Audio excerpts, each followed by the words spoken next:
Hey, welcome to the show, everyone. This is Paul with the Mysterious Huntsman podcast, and tonight I've got a special guest and a treat for you guys. If you remember back in, I believe it was January of 2008, Stephenville, Texas, there was a major UFO sighting, probably one of the largest since the Phoenix Lights that occurred in Arizona. And I'm so fortunate tonight to have one of the leading witnesses in that case. Tonight, we're going to be hearing a personal account from retired police officer Lee Roy Gaitan. And myself being former law enforcement, it just doesn't get any better than to have a trained observer as a witness.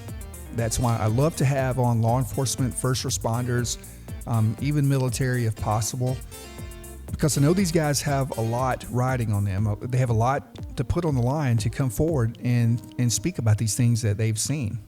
So let's welcome Lee Roy to the show. Hey, Leroy, this is Paul with the Mysterious Huntsman podcast. How are you doing tonight? Hey, Paul, I'm doing fine. Thank you for asking. Yeah, man. How are things in the Lone Star State tonight? Well, things are going good. I was just watching the news. It looks like we're having some riots up in Dallas regarding the sentencing of the officer that was convicted yesterday. Other than that, hot and dry. Oh, yeah. Yeah, same here. I thought moving out of Alabama, I guess 4 or 5 years ago up to Tennessee, it'd be a little cooler, but it's just, man, it's been so hot lately. I'm thinking about moving even further north. You know what? I wouldn't blame you. It's about time to start cooling off. It has a little bit, but it's still pretty warm. I think we had the hottest September in Texas in several years. But, winter is just around the corner. We're ready. Yeah, no kidding. Me too, man. And I've actually been out through Texas a few times. I've got family out just outside of Waco and Killeen. And, man, it's just hot and dry is all they ever talk about out there. Oh, yeah, it gets hot. Texas does get hot. But yeah. Despite that, though, I love living here. I really do. It's just, I guess we're somewhat accustomed to it. We're used to it. Oh, yeah. Yeah, my family out there loves it. They wouldn't be anywhere else. But, yeah, man, thank you so much for coming on tonight. I know, you've have an incredible story, and this whole thing started, I think, was it around January 2008, or there may have been some incidences beforehand, slightly before, but you and the town people. Around that time. Yeah, you and the whole area or the town saw something incredible, and I just want to give you a chance to tell my audience, at least here around Nashville, what you saw actually. Sure. And yes, it was my particular sighting was January the 8th. Back, what did we say, 2008? It's been so long. Anyway, I was living just outside of Dublin. Dublin is in Erath County, which the county seat is Stephenville. We're 12 miles south of Stephenville. And just to give your audience kind of pinpoint location, we're about 65 miles southwest of Fort Worth, in between Waco to our east and Abilene to our west. Pretty much rural country, a bunch of dairies and a bunch of cattle. But yes, my life as I knew it changed that particular evening of 2008. I will say that, again, we were out at the house, and when I say we, it was during the week. Both of our kids at the time were still in school.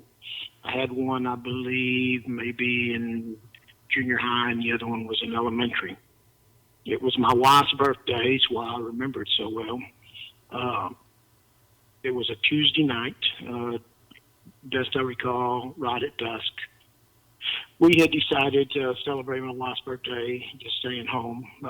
We cooked out and had a cake and just us, and we were going to watch a movie that night. So I went out to my car to retrieve my wallet to get my credit card to rent a movie for all of us.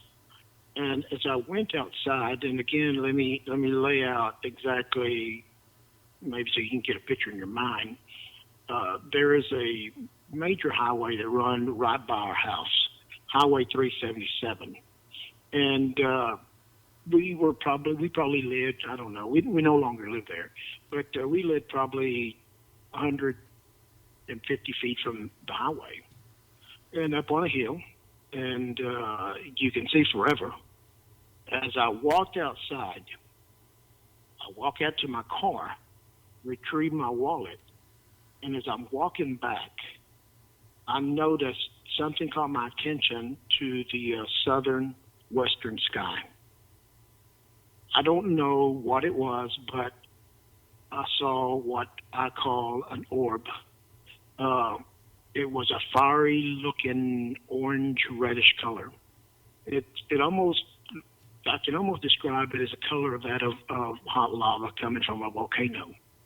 And when I say an orb, it's like a bubble. Say when you were a kid, the bubbles that you blew, and they popped or whatever. Anyway, I see this orb above the tree line, and it's a good distance away, and it's huge. And just the minute that I saw it, the second that I saw it, it disappeared. I mean, it's like if somebody turned off a switch. And again, it's dusk, it's getting dark, and it's not very high. I mean, off from the ground, it's not like it was, 30,000 feet up in the air. I mean, I'd really would say 1,500 feet. Just guesstimating. I'm not an expert, but just saying that. I thinking, what was that? And as I continue walking, to my surprise, this thing reappears. But it had moved over, like, say, for instance, it's like it came on, turned off, and when it reappeared, it had moved further off to the west. Not much, but, it had moved off, and I see it, I look at it, and it's gone again, just really quick. So I know that, I knew that seeing it the second time, my mind wasn't playing games with me. I didn't really know what to think. I went inside, and I mentioned it to my wife, and I was really wanting her to come out with a video camera. And I remember the night like it was yesterday. It was cool. It wasn't cold, but it was cool. And basically she said, hey, you probably just thought it's an airplane or whatever. And I said, no, this was not like that. So I go outside, knowing she's not going to come. She pretty much blew me off. As I go out the front door, my little boy, at the time I believe he was 7, he's all excited. Dad, what did you see? What did you see? And, I'm trying to see if I can see whatever it is that I saw again. And I look in that direction where I saw whatever it was, and I don't see anything. Well, about that time, my boy points up at the sky, not quite directly above us, but pretty high up. He said, Dad, look, is that what you saw? What is that? And best I can describe what I saw was these bright lights. They were like a fluorescent color. The newer cars, the headlights, really bright, kind of almost a blue. And I believe we counted 10 or 11 of these lights. Don't even remember exact number because they were moving around. And these were pretty high up in the sky, but they were pretty big. I'd say, I don't know, 25, 30,000 feet up in the air, but they were big. They were not the size of a star. They were bigger. They looked bigger. But what really was strange is these things were moving from place to place, kind of like they would kind of like bouncing around. But they were moving so quick, and it was like almost like a blinking. They would move, and you'd see them at a different location. And it seemed like all of them was moving at the same time, just kind of bouncing around, going off and on and off. I don't know how long we saw this. It wasn't very long. And of course, my boy is pulling on me. What is that? And it's not what I saw, or it doesn't appear. It's different color. It may have very well. It had to be linked to what I saw, but the color was not the same. Um, it it didn't scare me. It surprised me. I didn't know what it was. I'm thinking, like what are we seeing? And I never heard any noises. Really never felt any danger. It was just something really odd. And then suddenly, these lights that are blinking and bouncing around, they suddenly become still, but they're like strobing still. And what was unbelievable is, like, they stood still and they shot off at a blazing speed altogether.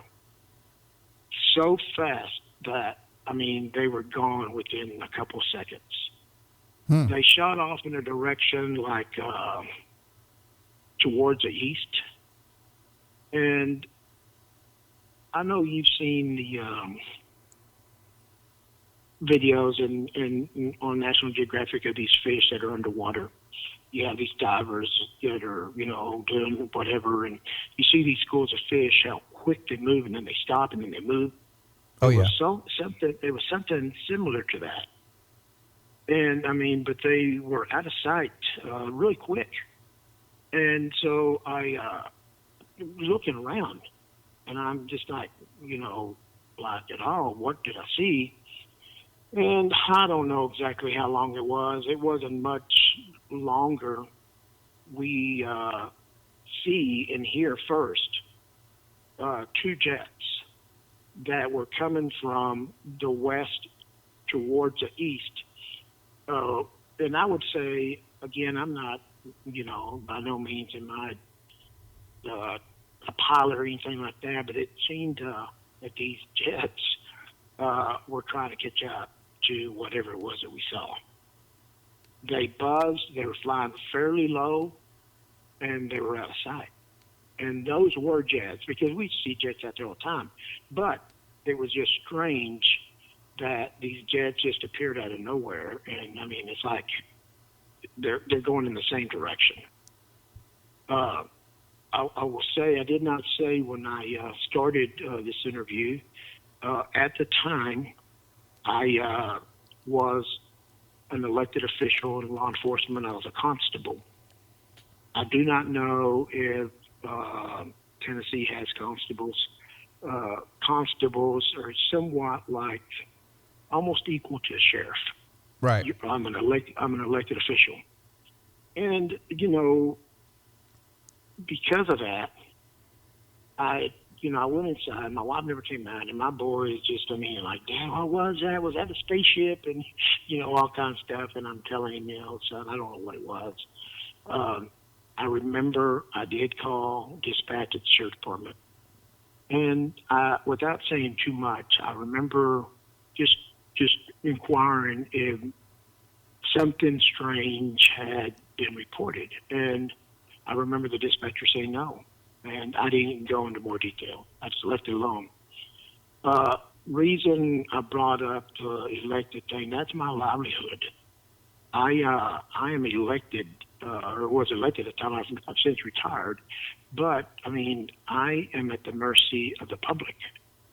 And I did not want to go public with this because, being that the sheriff department had no reports, I just thought maybe we had seen something and nobody else.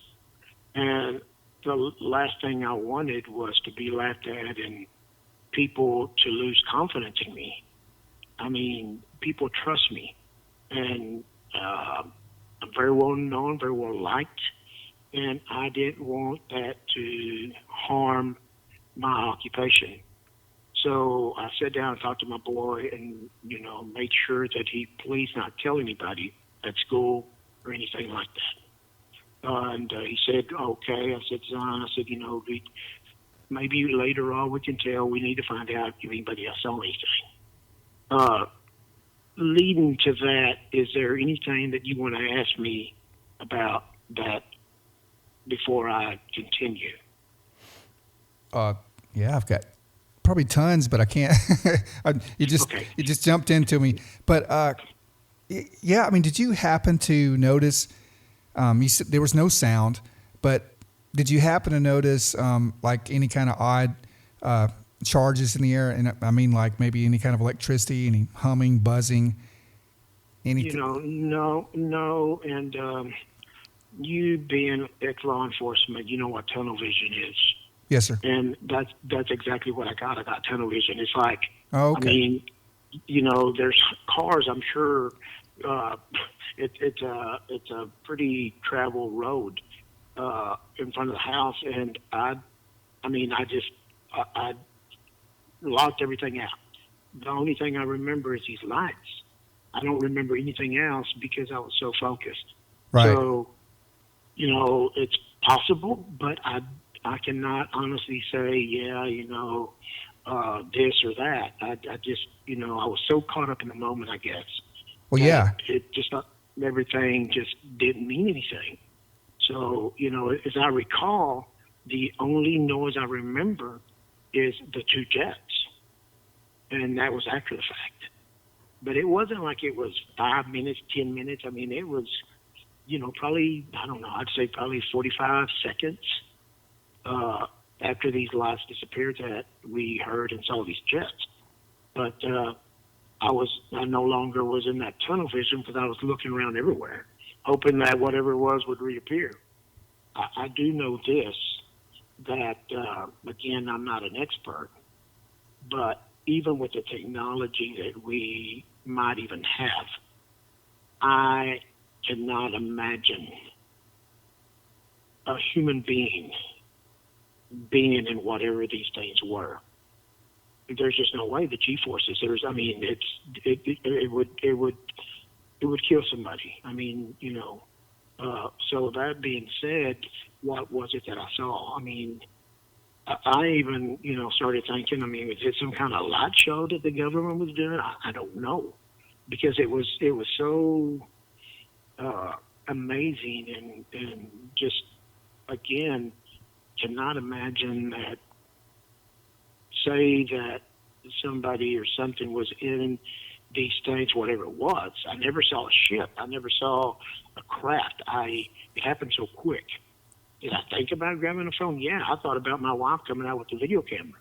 But I have said, and I'll stick to this, that those two initial orbs that I saw, even if I had a camera on a tripod, I would just have to be snapping away to be able to catch it, because it had happened so quick and it was gone. It wasn't like it was posing. So, did I think about it? I do remember getting my binoculars and wasn't able to see anything, just seeing these bright lights, when me and my boy came out. And I could see these lights, but I couldn't, like, they were moving so quick, I couldn't. In other words, I cannot sit here and say that I saw a craft or any kind of machine or whatever. But it was something that really, really just, I mean, I don't know. It just really was amazing. That being said, I had to go to work that night. Not patrolling, but moonlighting. I worked at the local hospital at the ER working security. I went to work that night and worked till about 7 o'clock in the morning, and in Stephenville. And I'm buddies with all the guys. They always come to see me. And one particular officer, who was, I consider my best friend even to this day, I told. And he thought I was crazy. He even said, he didn't call me crazy, but he even said, I would caution you with telling anyone that story because it could hurt your credibility, just like what I initially thought. And he's telling me, I'm not saying I don't believe you, but others probably won't. And what brought it up is I asked him, I said, did y'all have any? Because he came in at 7 o'clock that night. And it was about that time that it occurred. And I later found out that people throughout the county there in Stephenville, and a couple of officers did see something. But I didn't find this out till days later. Anyway, this particular officer tells me no, that he is not aware of anything. So, I mean, I get off at 7. I go home and I go to bed because I've got to go back up to my office around noon to do some work. And I had probably just fallen asleep when my phone is ringing, and it's this officer I talked to. And his exact words were, "Holy shit. You know what you told me last night? It's in the paper. Other people saw it." And so I'm thinking, "Are you serious?" He said, "Yeah." And even at that, I didn't want to say a whole lot. You know, I knew I could trust him not to say anything. Picked up my boy from school, went to the office, and I did tell my judge, and who we are very close. We're very close at the time. You know, we're both retired now. And she tells me, "You should call the local paper. It's a weekly paper. The owner I know very well. I can trust him." I called him, and I asked him if anything had been reported. "No." I said, "You know, I do trust you that you're not." He said, "Lee Roy said I wouldn't say anything." He said, "But I do believe in that kind of stuff." And we left it at that. It wasn't for, I guess, 3 days. I kept seeing these stories in the front page of the paper. And that whatever it was, other people had seen it. And very similar. I guess it was the third day that there's a reporter by the name of Angela Joyner, worked for the Stephenville Empire Tribune. I knew a little bit of Angela because I talked to her on other stories, but didn't know a whole lot. Didn't know her very well. But what prompted me to contact her is I remember a story on a particular guy that was a pilot. And he was wanting to reassure himself that he wasn't crazy. He wanted to know whether people saw it. And if you did, could you please call this number, because I still can't believe what I saw, is what he was saying. So I happened to call Angela Joyner, thinking I could trust her like I could the local paper guy.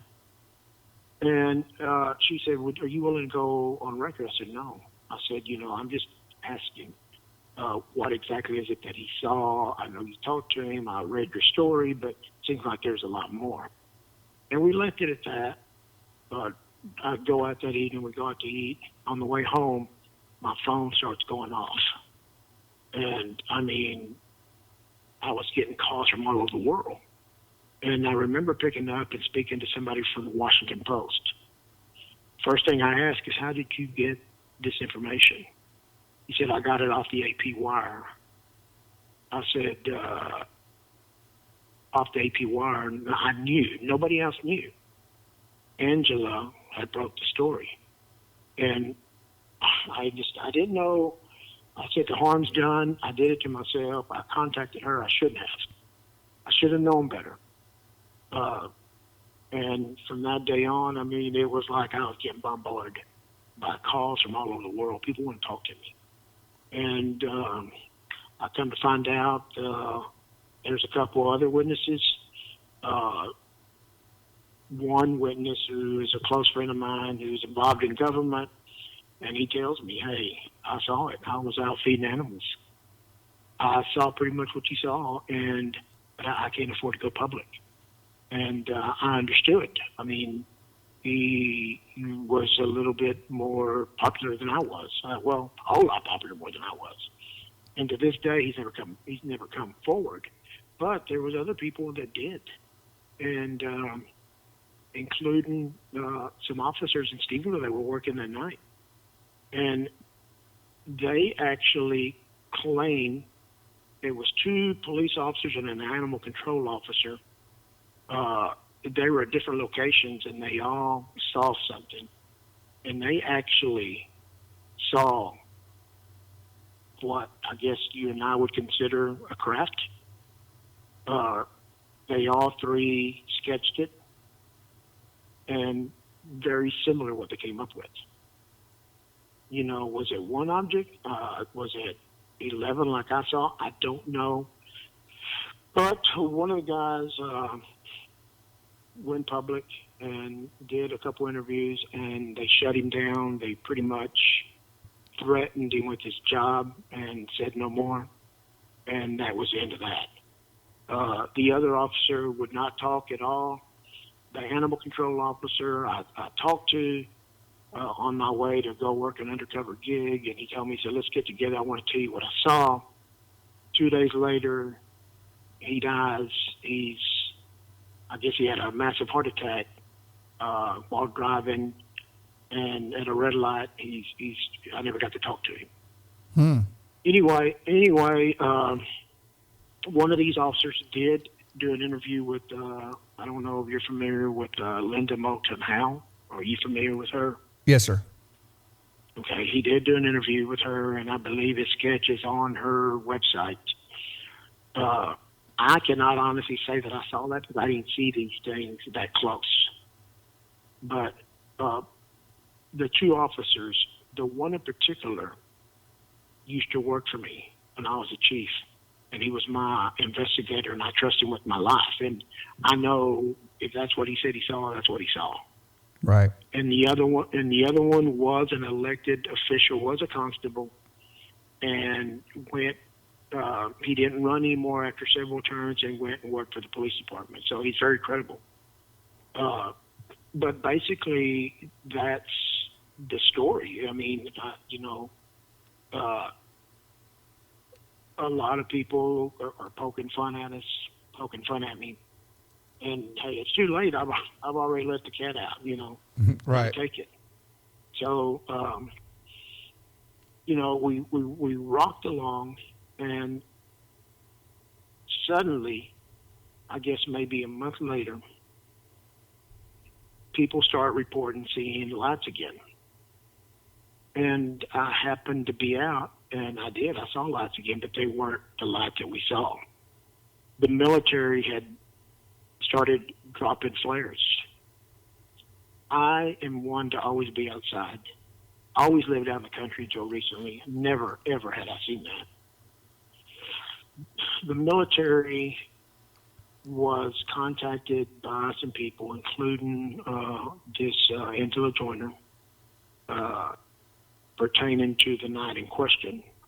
They denied having any knowledge, denied doing any exercises or anything that would involve them. Matter of fact, they said they had nothing going on.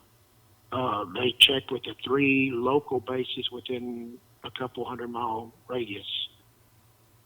To my surprise, 2 weeks later, this Angela Joyner on patrolling calls me, and she says, hey, you got to listen to this. She said the military retracted their story. They released a press release, and she read it to me. And basically what they're saying is, indeed, they were doing something that night. It was an oversight. They had 11 jets or maybe 12 jets doing maneuvers. I thought, these son of a guns, they're going out by the number that I said, the 10 or 11 lights. I said, they never thought this thing was going to blow up like it did. And it did. So, I mean, how often can we say that we have knowledge that the military comes back and says that we made a mistake?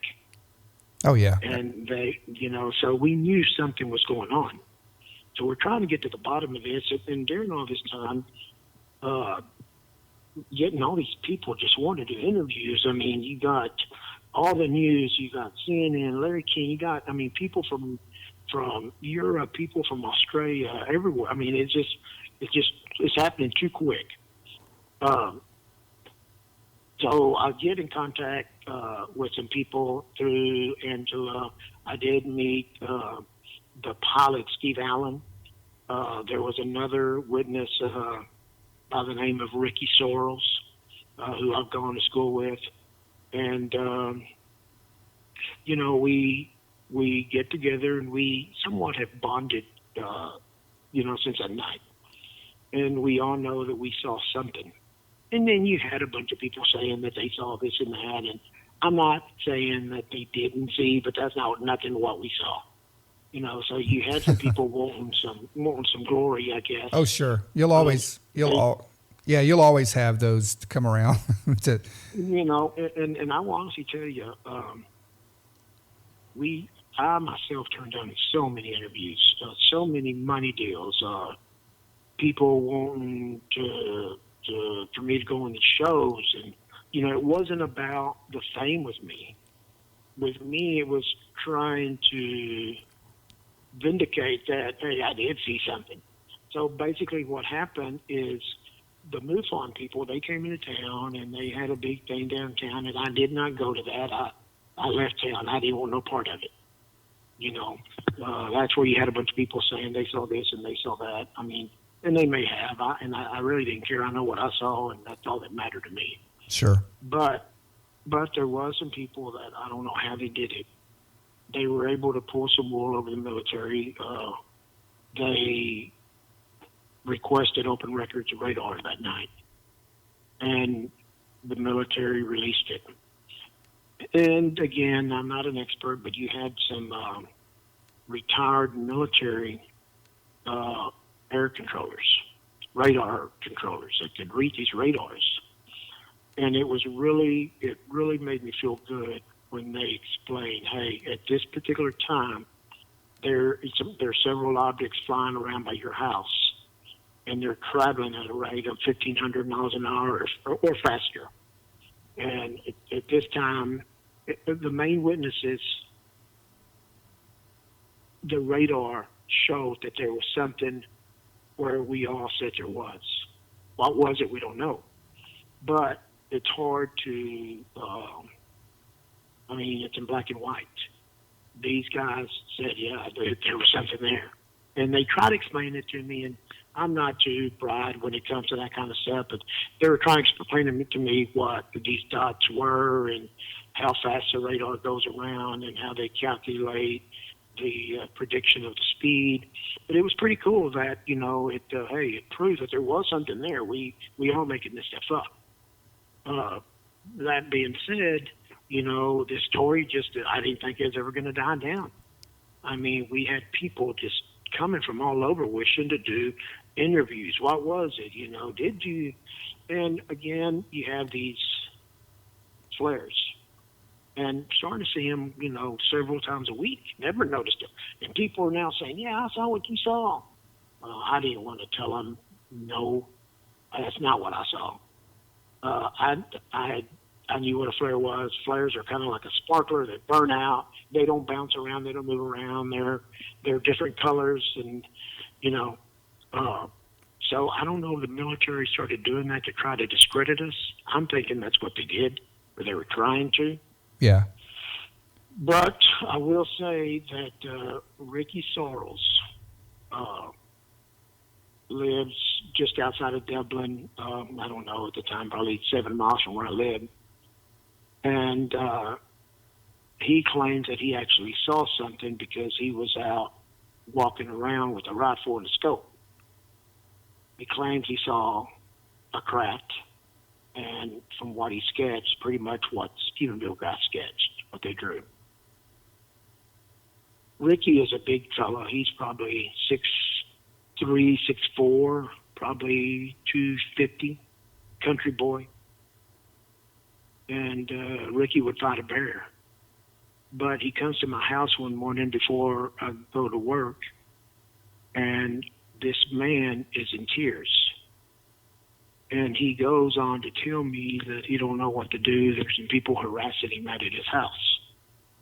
So I asked him what kind of people. He said, man, I don't know. He said, one guy did tell me, he said he was on my property, and I told him that it was private property, that he couldn't be walking around my property.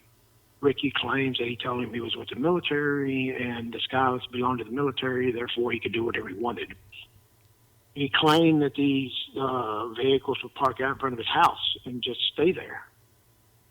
And I had to believe him because of knowing Ricky and knowing the size of this guy, for him to be crying. So I'm thinking, hey, are they going to start harassing me? I I reached out to my campaign manager. He said, I don't think that they will.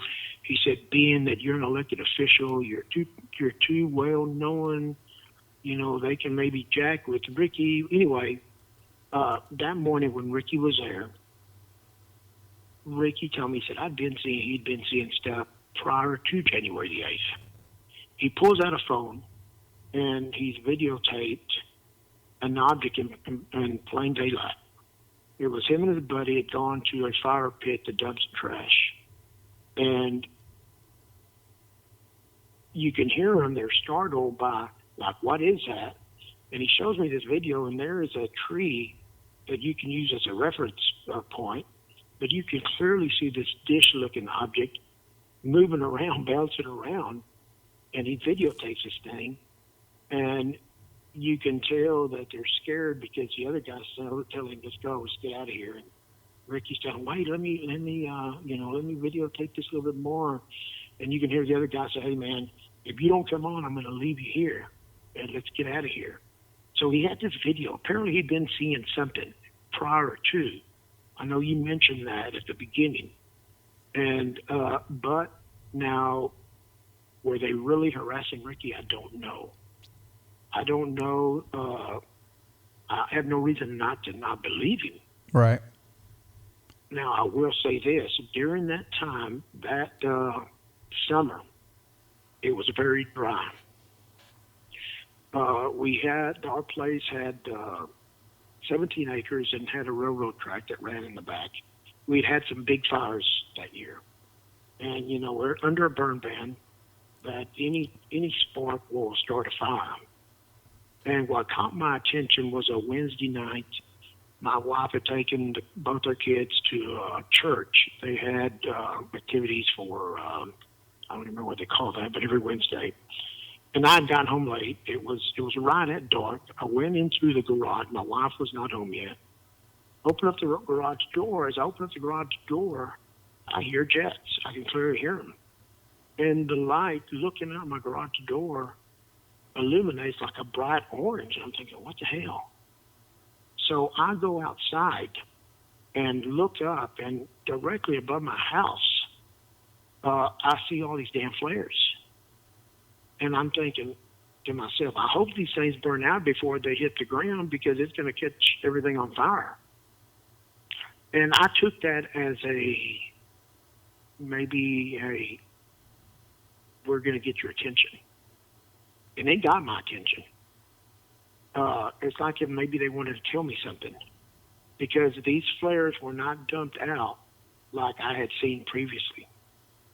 These were pretty low, enough to illuminate the sky or the ground. And I thought to myself, maybe I need to be careful with what I say, because maybe this is the military's way of, hey, listen up. It's time to zip it. And that's how I took it. After that, I was real careful what I said. You know, I never said I saw an alien ship or nothing like that, but I geared my story of what I saw, maybe military related, and that maybe, because I was asked many times, why do you think the military denied in every count? And basically, I didn't want any problems. So what I kept saying is, you know, the military was probably working on something, and it's probably national security. They're not going to say, you know, and I respect that. In other words, I was really careful. I didn't want somebody to knock on my door and give me a hard time. You know, not that I was scared, because I wouldn't have taken their crap, but I didn't need the hassles. And being what Ricky was going through, I didn't want any part of that. Now, any of the other witnesses, they didn't seem to experience that. I do remember getting these calls from a California number. And the man on the other side was pretty much telling me what he wanted me to think that I saw. And he sounded really savvy of the, I don't know what you call that. It's a reverse compulsion, I guess, what makes these ships or these saucers or whatever that they've experimented with float or whatever. He was trying to explain all this. It was way above my head. And I remember him telling me, well, if you have any questions, call me. This is who I am, this and that. Well, after several calls, I called him, and it was strange that was not a good number. So I'm thinking, who the hell was it that was calling me? Was it somebody from the military? I'm not saying that it was, but I was just very careful on what I said from that day forward. Right. Because I really think the military is trying to send a message to me, because it's in a damn drought. Where we lived was a no-fly zone or whatever, and then to be dumping flares, knowing how dry everything was, and a burn ban, but to be dumping them low enough to where they illuminate the ground. I'm thinking, man, these guys are trying to send me a damn message. And if I don't listen, the next one's probably going to be a knock on my door. But I can honestly say they never did. Nobody ever really bothered me. But I took it as that, and was it? I don't know. But for whatever reason, they kept dumping these flares, and I took it as trying to discredit the people that actually saw whatever it was that we saw that night. Yeah, I was going to say, do you remember hearing about the Phoenix lights? Yes, I do. Yes, I do. Yes, I think it's very. I'm sorry. I actually talked to some of the witnesses. I mean, by this time I was getting, introduced to all kinds of people. Military generals, astronauts, and I met a lot of people. But yes, I do recall that. I'm sorry. No, yeah, it's very. The Stephenville case is very similar to the Phoenix lights, because hundreds of people, including I think the governor at the time, or no, maybe the mayor, he saw it, but he didn't come out until later and say that he saw it. But the military started dropping flares in the outer skirts of the town, and people started seeing these flares, and they were thinking, maybe that's what I saw.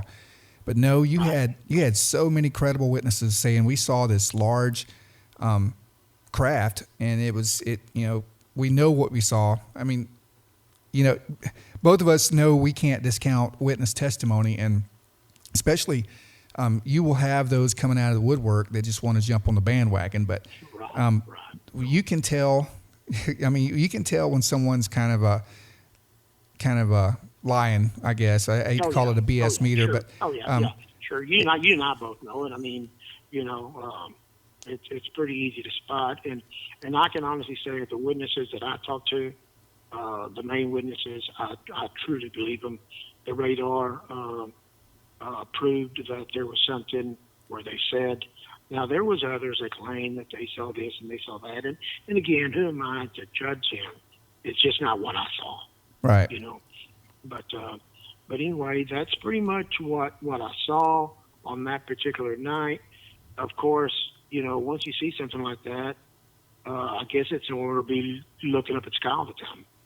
Yeah. And, and I've seen some things since then. And I actually, it was that particular Saturday, later that week, that I actually saw something, and I videotaped it.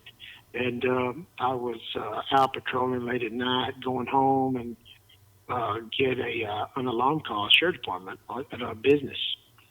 And I kind of thought it was just, the wind was blowing. So I went and I said, hey, I'm close by. I'll go ahead and take it. Go ahead and send your unit anyway.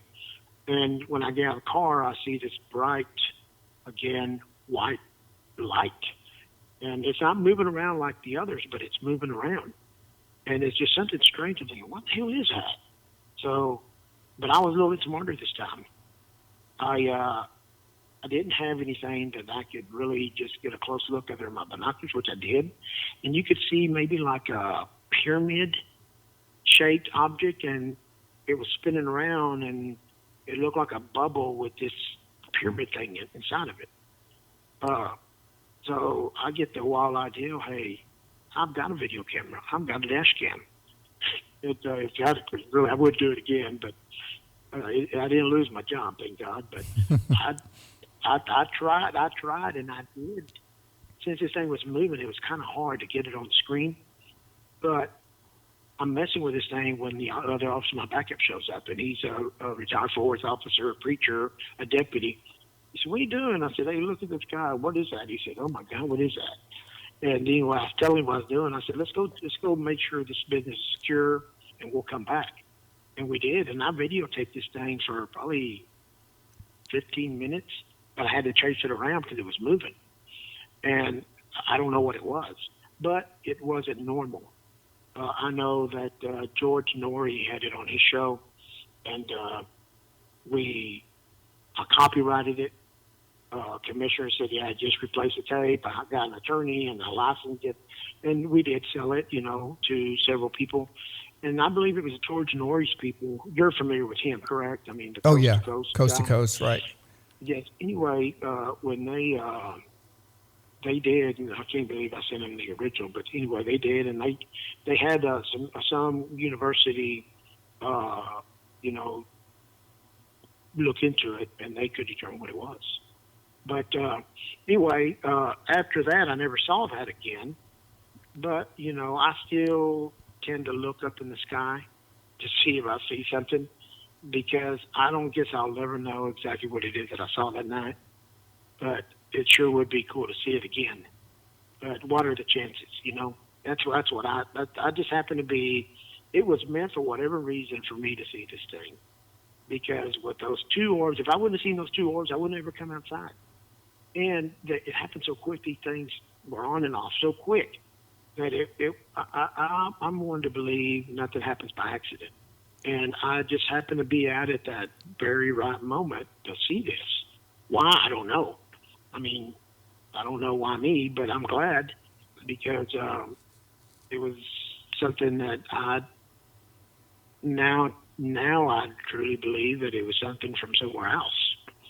I mean, I guess it's possible it could be military, but it just doesn't make sense. Why would two jets be trying to chase these things? It just doesn't make sense to me.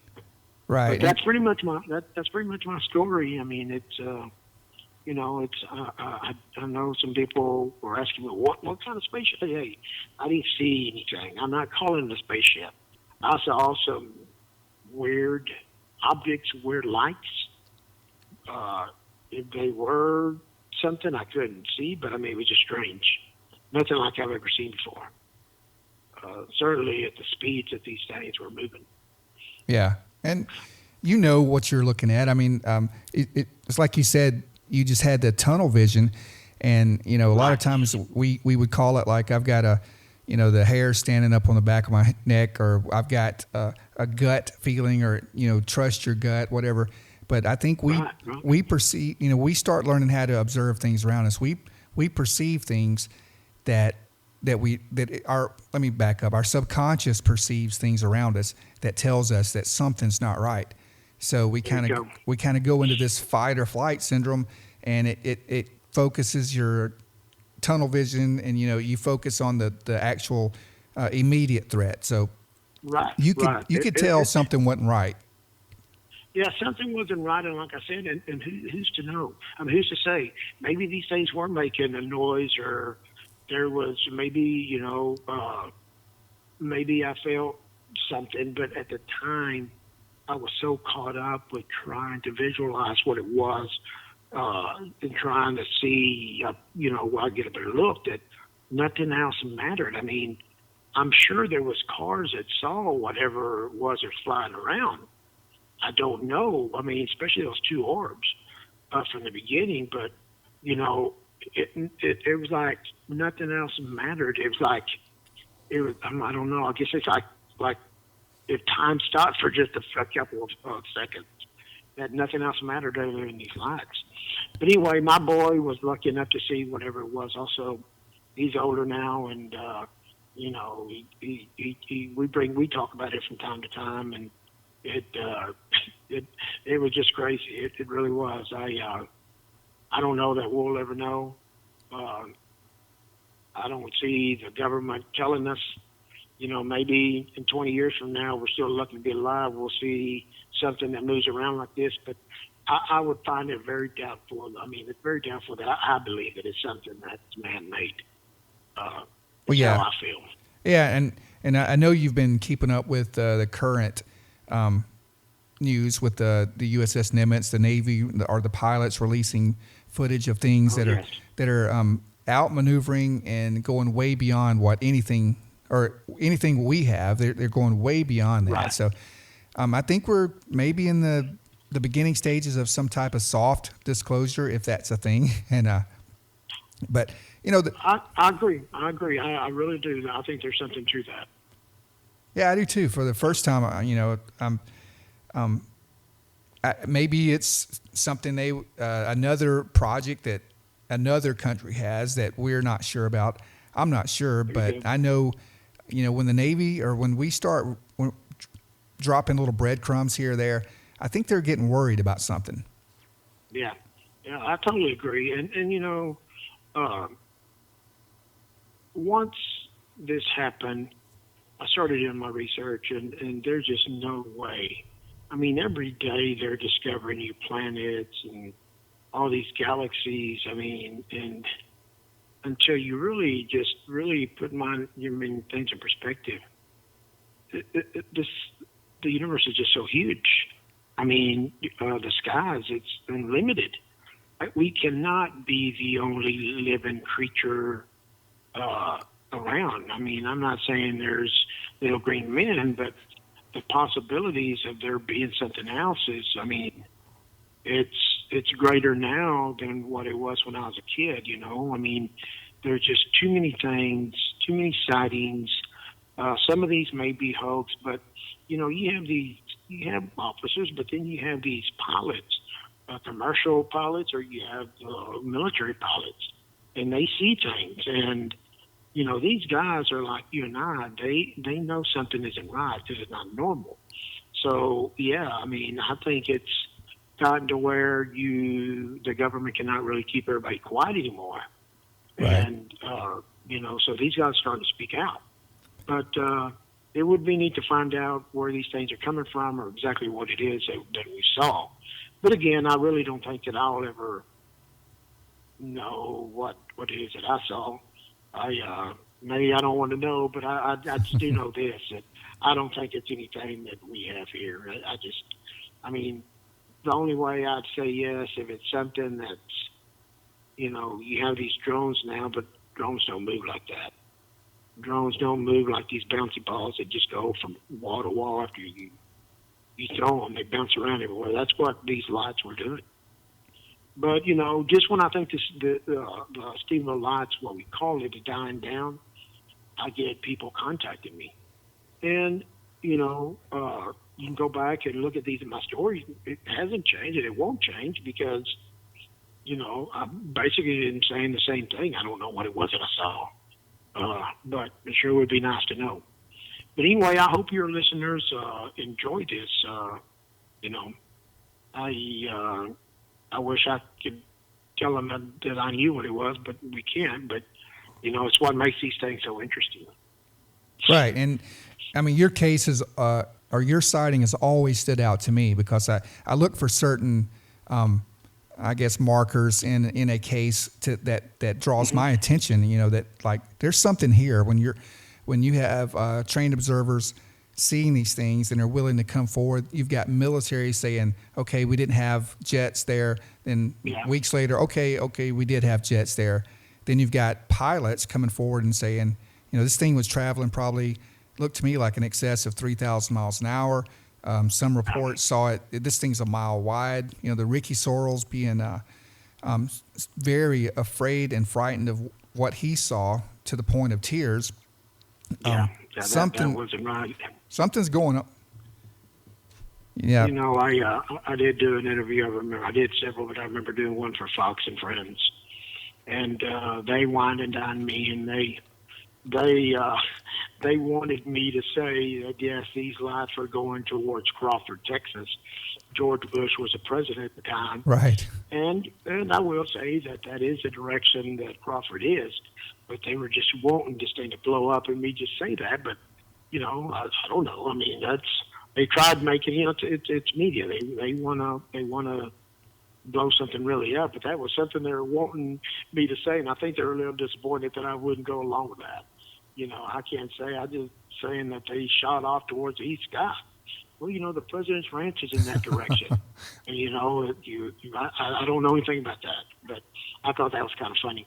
But anyway, like I said, I hope that your listeners enjoy this, and and again, I wish that I had more, but that's all we've got. I mean, until it happens again, or the government does tell us what it is, we'll never know. Right. And no, even if they don't enjoy it, I certainly did. Man, it's an honor to have you come on here and talk to me. And, I just appreciate you taking the time to come on the show. Well, and I thank you too. I mean, it's, I don't talk about it much anymore. I really don't. But I really think it's a story that needs to not die. I really think it's something that needs to be told over and over, because it was something that doesn't happen all the time, and we don't want it to be lost, And I don't think it will. Like I said, just when I think it's going to die down, I've got a crew. I had 2 crews contact me, and I think one of them was from Canada, and I thought it was from the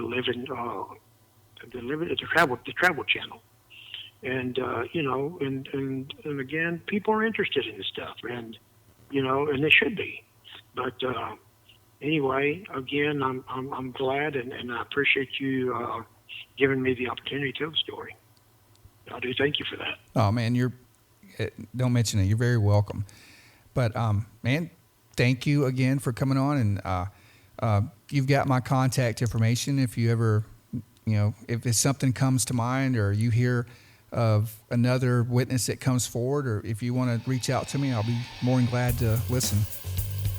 Sure, and I will certainly keep your information, and I've enjoyed this evening. Okay. Yeah, yes, sir. Same here. And you have a good one, and we'll talk soon. Yes, sir. All right. Thank you, sir. Bye-bye. You're very welcome. And that was Lee Roy Gaitan from Stephenville, Texas, regarding the Stephenville, Texas UFO case back in 2008, which was a mind-blowing case that multiple witnesses observed, and you had some military cover-up, I believe. So, all right, guys. Well, that's a wrap on this week's show. I hope you enjoyed it. And remember, reach out to me if you have any stories or you'd like to be a guest on the show. You can find me at my webpage, mysteriousHuntsman.com, or send me an email, mysteriousHuntsman@gmail.com. Thanks, guys. Have a great week, and we will talk soon. Oh, and I almost forgot. If you listen to the show by way of Apple Podcasts or iTunes or whatever it's called now, or any other platform that allows you to give a review, I would love a review, good or bad. Just make sure you go on there, check out the review section, and let me know what you think so I can make this show better. All right, that's it. Later.